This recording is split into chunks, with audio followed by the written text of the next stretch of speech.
करते सारी रात गोपियों की नींद नहीं आई। प्रभु के विविध नामों का गुणगान करती गोपांगनाएं रात भर जागती रहीं। विसृज्य लज्जाम सुरदोयस्म सोस्वरम गोविंद दामोदर माधवेति। प्रातः काल नंद बाबा तो कुछ ग्वाल वालों को साथ लेकर के मथुरा को प्रस्थान कर गए, पर जैसे ही गोविंद दाऊ जी के साथ तैयार हुए, अक्रूरजीत के रथ में बैठने लगे, गोपियों के धैर्य का बांध टूट गया। मैया यशोदा जी की हिचकियां बंद ही नहीं होती हैं। मैया अपने लाला को गले से लगा करके रुदन करने लगी। हे लाला, तू सचमुच में जा रहे हो? हे लाला, मैंने तुझे एक माखन के लिए मैंने ओखल से बांध दी। हे लाला, मुझको क्षमा करो। सुखदेव जी कहते हैं कि हे परीक्षित, यशोदा रुदन करने लगी। कृष्ण जी बार बार मैया को समझाते हैं, मैया मैं आज ही जाऊं, परसों वापस आ जाऊं। हे मैया, तू ऐसे मत कर। गोपियां भी इकट्ठा हो गई। गोपियां की विकलता को देख करके अक्रूर जी तो घबरा गए। रथ में बैठे भगवान को इशारा किया, सरकार मुझे क्या किया? ऐसी स्थिति में तो रथ को हाँकना भी असंभव है। भगवान तुरंत खड़े हुए गोपियों को समझाने लगे। सांत्वयमास सप्रे मैं रायास्यति दैत्यर् गई। प्रभु विविध बातों से समझाते हैं। हे देवियों, दिन रात की तरह संयोग और वियोग आते और जाते रहते हैं। मात्र 2 दिन की तो बात है। आज मैं जाऊंगा और कल अपना मथुरा का मेला घूम लूंगा और परसों अपने घर वापस तो आ जाऊंगा। इसमें तुम इतनी अधीर क्यों हो रही हो? किसी भी प्रकार से तुम्हें अपने धैर्य की रक्षा करते हुए मुझे विदा करना चाहिए। मैं परसों आ जाऊंगा। गोपियों के कान में शब्द पड़ा कि मैं परसों आ जाऊंगा, तो गोपियों को एक आशा जगी। आपस में बोली, बहन हमारे प्यारे मथुरा में जाएं तो इन्हें कितना सुख मिलेगा, और इनके दर्शन के लिए तो मथुरा वासी भी कितने दिनों से आस लगा करके बैठे हुए हैं। अतः हमें उस सुख में विक्षेप नहीं डालना चाहिए। ठीक है, 2 दिन की तो बात है, जैसे तैसे अपना समय बिता लेंगे। यूं कह करके गोपियों ने तुरंत मार्ग छोड़ दिया। अक्रूर जी ने वायु वेग से रथ को दौड़ा दिए। रथ इतने तेज से दौड़ा कि भयंकर धूल उड़ पड़ी, और जब तक वह धूल आकाश को छूती रही, तब तक गोपियां उस रथ को निहारती रहीं। समस्त ब्रजभामाएं निर्विशेष नयनों से उस मार्ग को निहार रहती, मानो माधव के रथ के साथ ब्रज गोपियों का मन भी मथुरा चला गया हो। अक्रूर जी मन में विचार करने लगे, धन्य है ब्रजंगनाएं जिनका अद्भुत प्रेम था, और ऐसी गोपियों के प्रेमास्पद प्रभु को मैं उस क्रूर कंस के पास लेकर के जा रहा हूं। बड़ा ही निर्दयी है वह, तो बड़ा दुष्ट है। कदाचित इनका कुछ भी अहित हो गया तो इसका कलंक मुझे लगेगा। ये गोपियां तो मुझे कभी क्षमा नहीं करेंगी।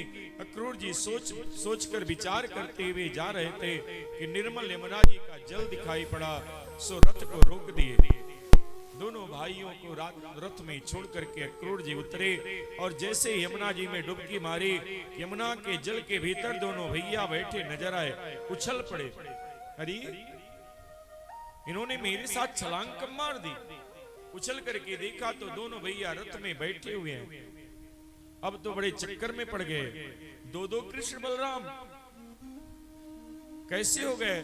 पुनः डुबकी मारे भगवान दिव्य चतुर्भुज रूप में प्रकट हो गए। अनेक भक्त देवी देवता प्रकट होकर के प्रभु का स्तवन कर रहे हैं। दृश्य को देखते ही अक्रूर जी समझ गए, जिन्हें मैं नन्ना सा आनंद का लाला समझ रहा था, वह समझ गया कि यह कोई और नहीं, ये तो साक्षात मेरे नारायण है। हे प्रभु, मैं पहचान गया। आकर के प्रभु के चरणों में अक्रूर जी गिर गए। साक्षात आदि पुरुष आप नारायण हो। आपके नाभ कमल से ही ब्रह्मा जी प्रकट हुए हैं, जिन्होंने समस्त संसार की रचना करी। हे प्रभु, आज आप ही चतुर्व्यूह में श्री कृष्ण बलराम प्रद्युम्न आदि के रूप में आप प्रागट्य हुए हो। बड़ी सुंदर स्थिति की लौट करके आए और रथ में बैठे प्रभु को ध्यान से देखने लगे। ये वही है जो 4 हाथ वाले यमुना जी में मुझे दिखाई पड़े। भगवान बोले चाचा जी ऐसे क्यों देख रहे हो? किमते दृष्ट मिहाद्भुतम, हे चाचा जी आपने कोई अद्भुत दृश्य देख लिया यमुना जी में? आंखें फटी सी क्यों है? क्रूर जी चरणों में गिर पड़े। प्रभु अब ज्यादा लीला मत करो, नहीं तो मैं पागल हो जाऊंगा। आप ही दिखाते हो और आप ही बोले बन करके पूछ रहे हो कि ऐसा आपने क्या देख लिया? मैं पागल हो जाऊंगा प्रभु। भगवान बोले चाचा जी चलिए, सबसे पहले क्रूर जी ने कहा कि हे प्रभु सबसे पहले आपको मेरे घर चलना पड़ेगा। भगवान बोले चाचा जी आपका घर तो मेरा ही घर है, अवश्य आऊंगा, पर पहले मामा जी से तो निपट लूं। प्रभु ने आने का वचन दिया। बातों में अब रथ मथुरा द्वार पहुंच गया। दिन अभी 1 प्रहर बाकी था और रथ मथुरा पहुंच गया। नंद बाबा ने कहा रे कन्हैया बेटा आने में इतनी देर कैसे लगा दे? हम अपनी बैलगाड़ी लेकर के कभी आ गए। भगवान बोले बाबा हमने इतना को देर ना लगाई। चाचा जी ने यमुना जी में स्नान किए और कई बात क्या देख लिए, आराम करने लगे। सुखदेव जी कहते हैं कि हे परीक्षित कल मेला घूमे मथुरा चलेंगे। भगवान बोले बाबा अभी तो 1 प्रहर शेष है, आप आज्ञा करो तो कुछ आज घुमाएं, बाकी को कल घूमने जाएंगे। नंद बाबा बोले खबरदार ये अपनो वृंदावन ना है कन्हैया जो तुम चल दोगे।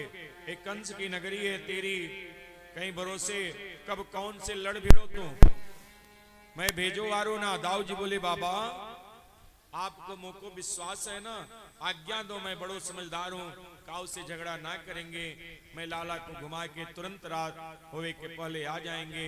नंद बाबा समझ गए छोरन के खूब मन है, सो ठीक है मेला छोरन के लिए घूमने आए हैं। तो भरोसा करके बलराम जी के ऊपर नंद बाबा ने कह दिया कि जाओ ज्यादा रात मत करियो, किसी से झगड़ा ना करियो, जल्दी आ जाइयो। हाथ पकड़ करके दाऊ जी चल दिए। श्री रामा मधुमंगल आदि ग्वाला मंडली के साथ गोविंद जी मथुरा में प्रविष्ट किए। सुखदेव जी कहते हैं कि हे परीक्षित भगवान कृष्ण छोटे हैं, दाऊ भैया बड़े हैं, सो बाबा से आज्ञा लेकर के जा रहे हैं। जैसे ही मथुरा में प्रवेश किए मथुरापुरी में हल्ला मच गया। अरे भैया उतना मारे वारो छोड़ा आ गयो। कोई कहे अरे भैया 7 कोस के गोवर्धन धारण करने वाले छोरा आ गयो। सबके अपने गृह कार्य को छोड़ छोड़ करके भाग रहे हैं। अरे सखी चलो देखें वह छोरा कैसे हैं, बड़ो नाम सुन रखे हैं। सब पागलों की तरह कृष्ण और बलराम को देखने के लिए मथुरापुरी भागने लगे। जो देवियां इतनी लाज मर्यादा में रहती थीं, घर से देहरी के बाहर कभी निकलती नहीं थीं, आज वे मुंह खोले भाग रही हैं। ऐ सखी वह किधर है? दूसरी कहती बावरी घर में घुसी, अब तक क्या कर रही है? हाल ही निकल करके गए हैं, जल्दी दौड़। पागलन की तरह भाग करके अट्टालिकाओं पर चढ़ करके झरोखे से झांक रही हैं। और भीड़ में जाते हुए जब गोविंद किसी गली से निकलते हैं तो एक झलक पाते ही ऊपर से लोग चिल्ला पड़ते हैं सखी देख वह मुरली वारो जा रहे हैं। अरे सखी देखने में तो नेक सो मालूम पड़े हैं, कितनो सुंदर हैं, कितनो प्यारो हैं। सुखदेव जी कहते हैं कि हे परीक्षित इस झलक को देखने के लिए सारी सखियां बावरी की हो गई हैं। तूने ना देखी, देख कैसे मंद मंद मुस्कुरा रहे हैं। सुखदेव जी कहते हैं कि हे परीक्षित कर्ष्यति ते कृष्ण, किसी को नयन मटका करके, किसी को भ्रिकुटी हिला करके, किसी को मंद मंद मुस्कुरा करके सब मथुरा वासियों के चित्त को चुराते जा रहे हैं। मेरे प्रभु अपनी आंखों के चंचल चांचल्य से सबके चित्त को चुराने लगे, चित्तचोर चुराते चले जा रहे हैं। चारों तरफ से सुंदरियों के द्वारा सुमन वृष्टि हो रही है। कंस का यह सख्त आदेश है कि कोई भी कृष्ण और बलराम का स्वागत नहीं करेगा। पर मथुरापुर की नारियां कहती हैं कि हे बजमारे, तू मुझे अपने अट्टालिकाओं पर चढ़ करके सुमन वृष्टि करने से तो नहीं रोक सकता है। सुखदेव जी कहते हैं कि हे परीक्षित, समस्त सुंदरियां सुमन के माध्यम से समर्पित कर रही हैं। ब्रजवासी देख देख करके बोले, कन्हैया भैया तेरे तो बड़े जय जयकार हो रहे हैं। हे कन्हैया, मालूम पड़े हैं तेरे कोई रिश्तेदारी मालूम निकल पड़े हैं। भगवान हंस करके बोले, तुम्हें नो पता, यहाँ के महाराज कंस हैं, मेरो खास मामा जी लगे हैं, और मामा जी का भांजो घर में पहली बार आए हो तो स्वागत नहीं होंगे। ब्रजवासी बोले, ओ हो लाला, ये अच्छो बात है। हम सोच रहे हैं कि गजब हो गए हो भैया, जय जयकार हो रहे हैं, काहे को जय जयकार हो रहे हैं। तो हमसे कहा कि मामा तो जानो, हम तो बढ़िया, तू ये बताए हो तो कन्हैया, तो हम बढ़िया बगलबंदी पहन करके आए होते, थापक तौआ चंदन लगा करके आए होते, इत्र फुलेल लगा करके आए होते, अच्छी तरह ब्रजवासी बन करके आते। अब इन कपड़न में तेरे मामा के सामने भिखमंगा लगेंगे। कन्हैया बोले, तो नाराज काहे को रहो भैया, मामा जी को राज है, काहे चीज की कमी थोड़े है।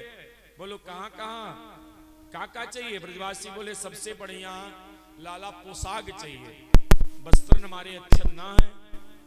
आगे बढ़े कि सामने से कंस के एक रजक धोबी जो वस्त्र धुलने